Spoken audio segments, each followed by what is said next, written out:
예배를 이해하기 위하여 많은 분이 가정교회에서 드리는 예배를 궁금해합니다. 그래서 저에게 종종 집에서 어떻게 예배를 드리나요? 를 물어보십니다. 저의 예배가 특별한 것도 없지만 굳이 말한다면 신약 성경에 기록된 말씀을 따르려는 예배입니다. 사실 구약 성경에 구체적으로 기록된 제사법과는 달리 신약 성경에는 예배에 대한 자세한 기록이 없습니다. 고작 볼 수 있다면 예수님께서 사마리아 여인에게 영과 진리로 예배를 드려야 한다는 것과 요네시 23분 바울이 우리 몸을 살아있는 산 제물로 드려라라고 말한 정도입니다. 롬 12, 1. 현대교회는 예배의 의식을 아주 중요하게 여기지만 실상 신약 성경은 의식에 대한 중요성을 말하지 않습니다. 말하지 않는 정도가 아니라 아예 예배 의식을 가르치는 구절 자체가 없습니다. 굳이 있다면 세례와 성찬입니다. 그런데 지금 교회에서는 세례와 성찬을 자주 하지도 않습니다. 세례는 더 드물죠. 이 말은 하나님께서 의식 중심적인 예배는 원하시지 않는다는 것을 의미입니다.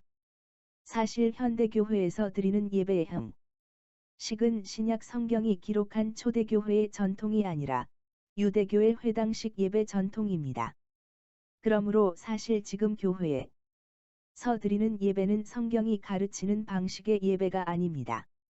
이렇게 된 역사적 이유는 다음에 말씀드리겠습니다. 그 대신 신약 성경에는 초대교회가 예배드린 방식에 대해서 조금 엿볼 수 있는 구절들이 있는데 고린도전서 14시 26분 대시 32과 골로새서 3시 16분-17입니다. 그런데 문제는 현대교회는 이런 구절을 따라서 예배를 드리지 않기 때문에 우리는 이 구절들을 보면서 이해할 수 없는 이상한 예배라고 생각합니다. 사실은 이것이 예배라는 생각조차 못합니다. 그래서 내리는 결론은 그때는 이런 식으로 예배를 드렸지만 지금은 아니다입니다. 이렇게 되면 문제는 성경의 말씀이 우리 교회에 전혀 적용되지 못한다는 것입니다. 다시 말하면 성경을 배우고 믿는다고 하지만 실상은 성경의 가르침을 믿지도 따르지도 않는다는 것입니다. 이렇게 된 여러 가지 요인이 있습니다. 먼저 지금의 교회 구조로는 이런 예배를 드리는 것은 불가능합니다. 이런 예배는 모든 성도가 영적 제사장으로 예배에 참여하는 예배입니다. 그런데 지금처럼 많은 수의 성도들이 모여서 그것도 사역자들이 일방적으로 이끌어가는 방식으로는 불가능합니다. 신약 성경이 가르치는 대로 예배를 드리려면 작은 수의 무리로 모이는 것밖에는 방법이 없습니다. 그런데 우리는 이것을 원하지 않습니다. 두 번째로 이런 예배의 특징은 예배가 교제 중심으로 이루어진다는 것입니다. 우리는 교제와 예배를 분리하지만 실상 초대교회의 예배는 교제 중심이었습니다. 그런데 그 교제에는 사귐도 있지만 기도도 있고 말씀 나눔도 있고 찬양도 있고 예언도 있고 권면과 격려도 있었다는 것입니다. 그런데 성도 모두가 여기에 참여합니다. 이것이 바로 성경이 말하는 교제이며 이런 교제가 예배의 핵심입니다. 세 번째는 이런 예배의 특징은 철저히 성령의 인도하심을 따라서 성령의 은사를 사용하는 예배입니다. 우리가 가장 어려워하는 부분이 바로 이 부분인데 현대교회에서는 성령의 은사를 찾아보기가 거의 어렵습니다. 은사를 부정하지는 않지만 막상 우리에게 적용되는 것은 매우 거북하게 생각하고 부담스러워합니다. 그리고 이런 예배를 드려본 경험도 없습니다. 사실 이런 예배는 은사주의자들의 소모임에서는 흔히 볼 수 있는데 많은 복음주의자들은 이런 예배를 배울 생각도 없습니다. 그러다 보니 이런 예배가 이상하게 여겨질 뿐입니다. 문제는 성령님께서는 교회를 위해서 은사를 주셨는데 교회가 활용하지 않음으로써 성령께서 주시는 축복과 은혜를 전혀 누리지 못하게 되었다는 것입니다. 결국 기회는 고스란히 교회의 몫이 되었습니다. 네 번째로 성경의 예배는 철저히 관계 중심적입니다. 특히 성경은 성도들의 유기적 관계를 가르칩니다. 사실 교제를 가지려면 관계 중심적일 수밖에 없습니다. 그리고 성령의 은사도 모두 관계적입니다. 고린도전서 12장의 성령의 은사와 유기적 관계가 같이 나오는 것은 성령의 은사는 교회라는 공동체 안에서 유기적 관계를 맺음으로써 사용하는 것임을 알려줍니다. 그러나 지금 교회의 예배는 의식 중심적입니다. 관계는 전혀 필요가 없죠. 그래서 옆에 사람이 누구인지도 모르고 알고 싶지도 않습니다. 그저 사회자만 보면서 예배를 드리는 것입니다. 그런데 성경은 옆에 이웃과의 관계없이 하나님과의 관계만을 맺는다는 것이 불가능할 뿐 아니라 매우 잘못된 신앙임을 가르치고 있습니다. 다섯째로 너무나 오랫동안 성경이 가르치지 않는 종교적인 제도와 의식과 전통에 너무나 익숙해져서 오히려 성경의 가르침이 더 이상해졌습니다. 성경이 예배 의식이나 제도를 가르치지 않는 것은 이것이 필요 없을 뿐 아니라 하나님께서 원하지 않기 때문입니다. 그럼에도 바리새인들이 하나님이 말씀하지도 않는 장로들의 유전을 숭배하고 자랑한 것처럼 지금 교회는 성경에 기록되지도 않은 수많은 제도와 의식을 만들어서 숭배하며 사랑하고 있습니다. 이렇게 되면 장로의 전통처럼 또 다른 전통이 되어서 우리는 여기에 묶여서 여기에서 벗어나지 못하게 됩니다. 의미도 모른 채 그저 남들이 하는 대로 따라하는 신앙이 되는 것입니다. 저희의 예배는 위의 모든 것에서 벗어나 성경이 가르치는 것을 따르는 것입니다. 그렇다고 해서 저희가 절대로 성경의 가르침은 온전히 따른다고는 할 수 없습니다. 저희도 여러모로 부족함과 흠이 많기에 계속 배우고 실천해가고 있으며 이 예배를 통해서 누리는 축복과 은혜가 많아서 여러분들에게도 저희의 경험을 조금 나누어 드리는 것뿐입니다. 다만 바라기는 여러분들이 성경에 진지해지셔서 성경을 온전히 따라갈 수 있기를 바랍니다. 그렇게 되면 우리는 전에 이해할 수도 없었고 경험하지도 못한 성령님의 놀라운 축복과 은혜를 깨닫고 누리게 될 것입니다. 교회에 대한 정의. 성경은 교회를 여러 가지로 설명하고 있습니다. 그러나 그 중에 가장 핵심적인 정의는 교회는 바로 하나님의 가족이 라는 것입니다. 앱 2시 19분, 딤전 3시 15분. 이것이 성경 처음부터 마지막까지 계속 흐르는 중요한 주제입니다. 그러므로 명심하십시오. 교회는 건물이 아닙니다. 교회가 성전이라는 개념은 있지만 이것은 성령님이 임재하신다는 의미에서 성전일 뿐입니다. 여러분들이 이 개념이 명확해야 성경을 바르게 이해할 수 있습니다. 예배에 대한 정의. 예배는 무엇입니까? 신학자들은 예배에 관해서 다양한 정의를 내리는데 그 중에서 가장 보편적인 정의 중에 하나는 예배는 하나님과의 만남이라는 것입니다. 예배가 하나님과의 만남이라면 이 만남은 하나님의 가족들이 하나님을 만나는 것입니다. 그러므로 저는 예배를 하나님의 가족 모임이라고 정의합니다. 이것을 이해한다면 우리는 초대교회 예배를 조금 더 쉽게 이해할 수 있습니다. 초대교회는 예배드리러 모이지 않았습니다. 복음서도 마찬가지이지만 사도행전부터 시작하여 요한계시록에 이르기까지 성도들이 예배드리러 모였다는 구절은 한 번도 없습니다. 다만 개인 기도하기 위해 갔다는 구절은 있습니다. 그렇다고 해서 그들이 예배를 드리지 않은 것은 아닙니다. 다만 우리가 생각하지 않는 다른 방식으로 예배를 드렸던 것뿐입니다. 그러므로 우리는 그들이 생각을 이해하는 것이 필요합니다. 그들은 하나님의 가족 모임으로 모였는데 그 모임에서 그들은 교제를 나누었습니다. 우리가 가족 모임을 하듯이 말입니다. 그런데 그 교제는 성령님을 모신 성도들이 하나님과 함께하는 교제이기에 영적인 교제가 됩니다. 따라서 이 교제에는 세상과 다른 모습들이 있는데 기도, 찬양, 말씀 공부, 위로, 권면 등입니다. 그 외에도 성령의 은사를 사용하는 것과 함께 식사하는 것이 모두 포함됩니다. 이것을 우리는 예배라고 부릅니다. 여러분들이 이것을 염두에 두고 영상을 보신다면 우리의 예배를 훨씬 더 잘 이해할 수 있을 뿐 아니라 신약 성경, 특히 서신서를 더 잘 이해할 수 있을 것입니다.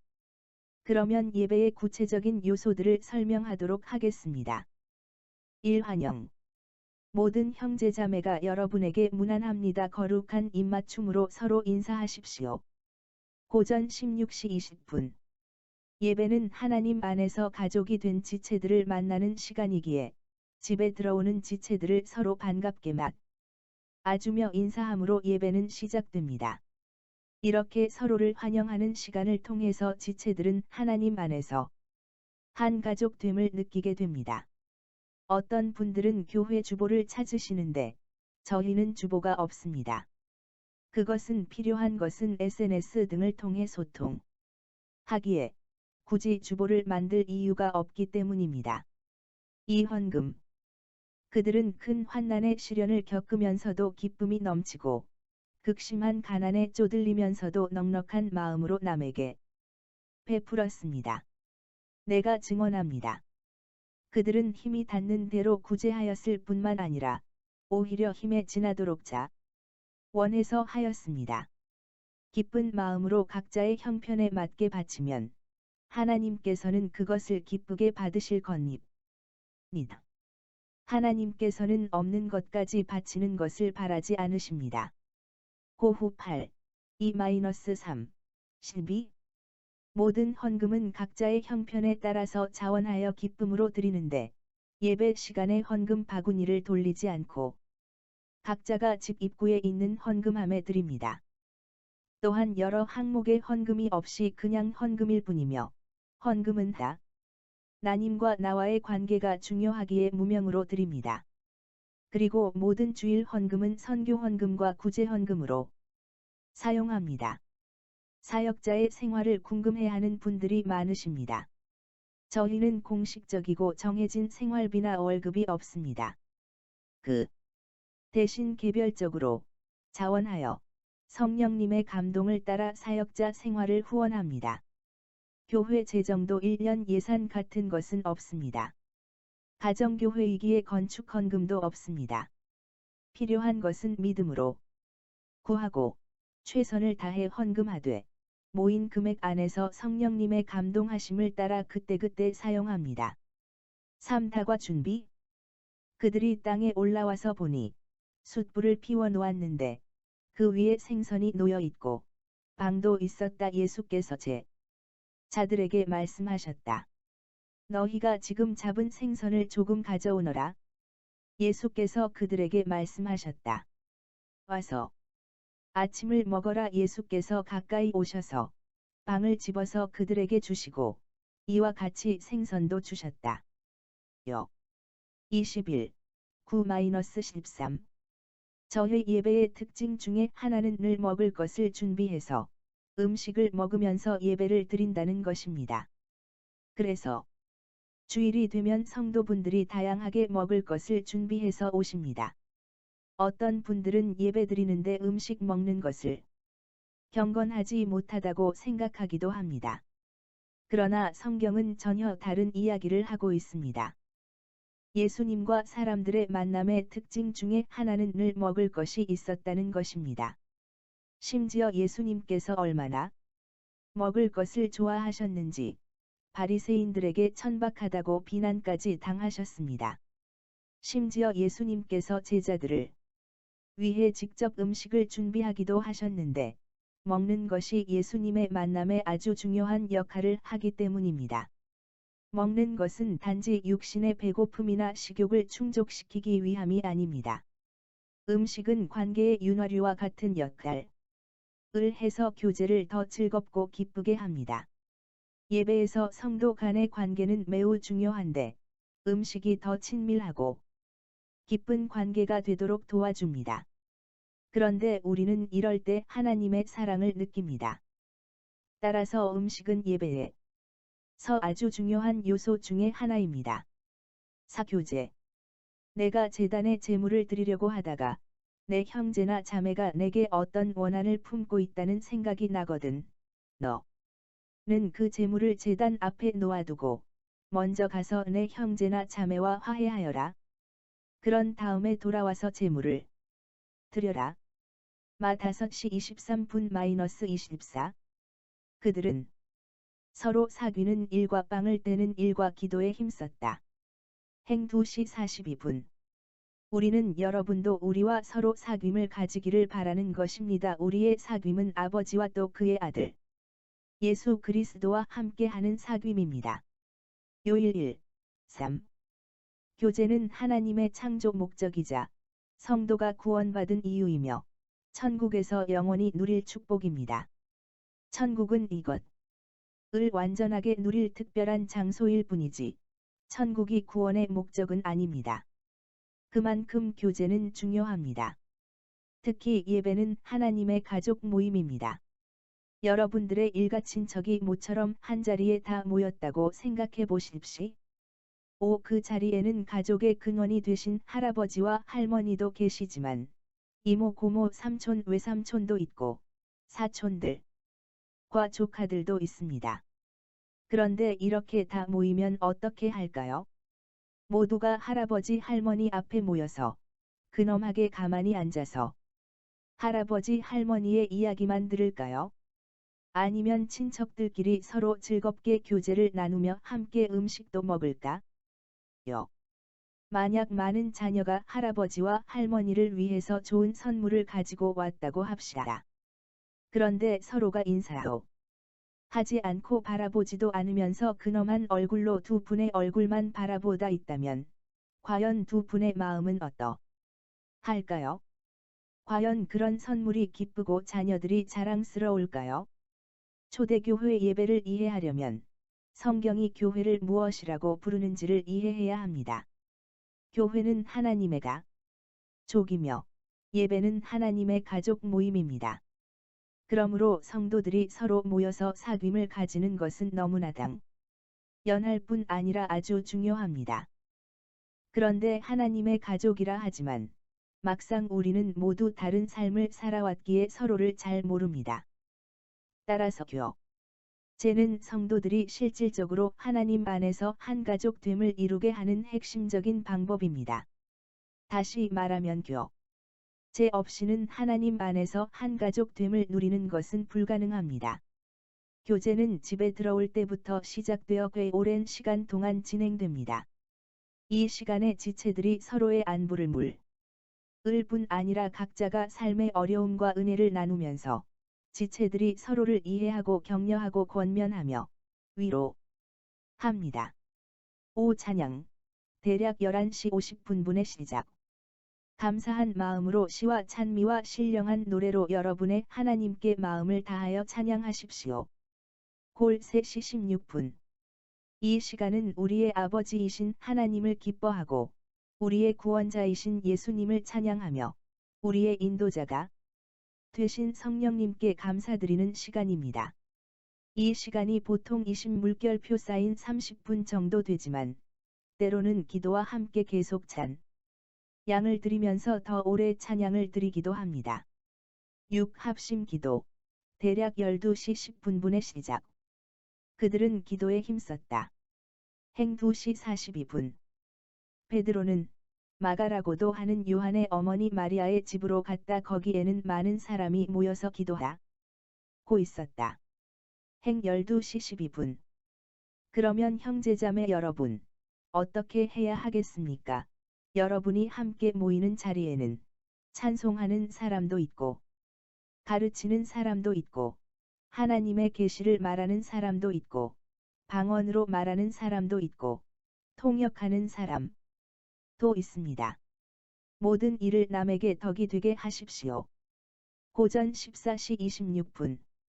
이 시간은 하나님의 이름이 높임을 받기 위해서 하나님의 뜻이 이 땅 가운데 이루어지도록 주로 지체들과 교회와 나라와 민족들을 위해 중보기도를 드리는 시간입니다. 보통 20물결표 쌓인 30분 정도 기도드리는데 성령님의 인도하심과 역사가 있을 때는 더 길어지기도 합니다.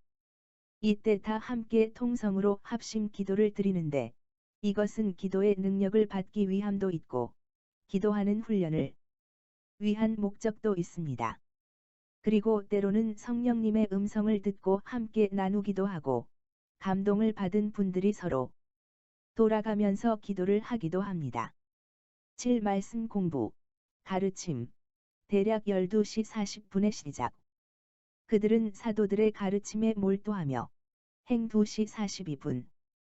말씀을 전파하는 일과 가르치는 일에 수고하는 장로들은 딤전 5시 17분. 지체들이 다 함께 성경을 배우는 시간을 가집니다. 이 시간은 주로 가정교회를 섬기는 사역자의 인도로 시작되지만 때로는 외부에서 오시는 분들이 전하기도 합니다. 8. 성도들의 참여, 질문, 대답, 나눔. 그리스도의 말씀이 여러분 가운데 풍성히 살아있게 하십시오. 온갖 지혜로 서로 가르치고 권고하십시오. 5. 골 3시 16분. 말씀을 배우는 시간은 그냥 가만히 앉아서 듣는 시간이 아닙니다. 이 시간은 그리스도의 말씀이 공동체 안에 풍성히 살아있게 하려고 모두가 영적인 제사장으로 가르침에 참여하는 시간입니다. 따라서 여기에는 지체들의 질문과 대답 그리고 나눔과 권면이 있으며 이것을 위해서 지체들이 미리 집에서 예습하며 나눔을 준비해옵니다. 이 시간을 통해서 지체들은 말씀을 더 깊이 배우게 될 뿐 아니라 서로의 다양한 이야기와 가르침을 통해서 더 풍성하고 실제적인 은혜를 누리게 됩니다. 특히 말씀을 배우는 시간이 즐겁고 재미있다는 것을 느끼는 시간이기도 합니다. 9. 말씀 기도. 모든 것은 하나님의 말씀과 기도로 거룩해집니다. 딤전4. 5. 배운 말씀이 각자의 삶과 가정과 교회에 실제 적용될 수 있도록 다 함께 성령님의 은혜를 구하며 믿음으로 기도드리는 시간입니다. 10. 식사 준비. 대략 2시에 시작. 집집이 돌아가면서 빵을 떼며 순전한 마음으로 기쁘게 음식을 먹고 하나님을 찬양하였다. 행 2시 46분-47. 예배 마친 후에 다 함께 식사할 준비를 합니다. 식사는 지체들이 준비해온 음식을 함께 나누면서 합니다. 이 시간은 하나님 안에서 가족됨을 이루는 시간이요. 하나님의 은혜를 감사하는 시간이요. 교제를 통해서 기쁨을 누리는 시간입니다. 10일 오후 교제. 대략 2시 50분에 시작. 성령이 여러분을 평화의 띠로 묶어서 하나가 되게 해 주신 것을 힘써 지키십시오. 앱4. 3. 다시 다과를 먹으며 편안한 분위기에서 더 깊은 교제를 나눕니다. 이때 개인적인 기도 제목을 많이 나누게 되며 교회와 시대에 관련된 이야기와 기도 제목도 많이 나누게 됩니다. 이 시간을 통해서 지체들은 다시 하나님 안에서 한 마음이 됩니다. 12. 기도로 마무리. 대략 4시에 마침. 서로를 위해서 그리고 공동체를 위해서 함께 통성으로 기도하는 시간을 가지고 모든 모임을 마치게 됩니다. 설명을 마치며 이것이 예배의 대략적인 순서이지만 꼭 이대로 따라가는 것은 아닙니다. 그날 성령님의 인도하심과 동하심에 따라 예배는 얼마든지 변경될 수 있습니다. 따라서 매주 예배가 조금씩 달라지기에 같은 예배는 없습니다. 중요한 것은 예배의 주인이신 성령님께 민감함으로 성령님을 잘 따라가서 성령님께서 자유롭게 역사하시는 것입니다. 저희는 종말에 하나님의 나라에서 완전하게 드릴 예배를 소망하며 이 땅에서는 성경을 통해서 계속 예배를 배워가는 과정에 있습니다. 중요한 것은 가정교회 예배도 아니고 전통적인 교회 예배도 아닙니다. 핵심은 성경이 말하는 교회와 예배입니다. 그러므로 마지막으로 제가 권면하기는 여러분들이 성경이 말하는 교회와 예배가 무엇인지를 성경을 통해서 진지하게 탐구하시기 바랍니다.